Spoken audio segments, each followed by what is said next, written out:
আল্লাহ পাক বলেন যখন আজান দেওয়া হয় জুমার তখন ফাসআউ ইলা যিকরিল্লাহি ওয়া যারুল বাই', কি করো সবকিছু বাদ দিয়ে কাজকর্ম যা আছে বেচাকিনে আছে বাদ দিয়ে নামাজের দিকে ধাবিত হও। সাহাবে কেরাম তারা যেই কাজ করতেন এই কাজ ছেড়ে দিতেন, আয়সা করতেন।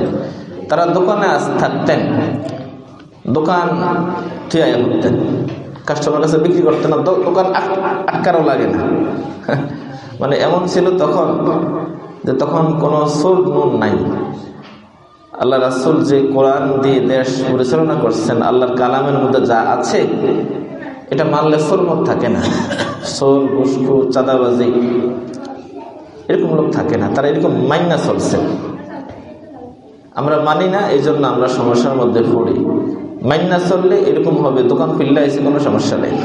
তো সাহাবে কেরাম আমলে কি হয়েছে, দোকান খোলা আশা করছেন, কেউ একটা কিছু নেয় না। এরকম আমরা পাইছি, কিতাবে পাইছি। তারপরে কুড়াল দিয়ে গাছ কাটতেছেন, কাটবেন, আজান দিচ্ছেন, এই সামনের কুড়ালটা আর নেই, পিছিয়ে শেষ, শুয়ে আয়া করছেন।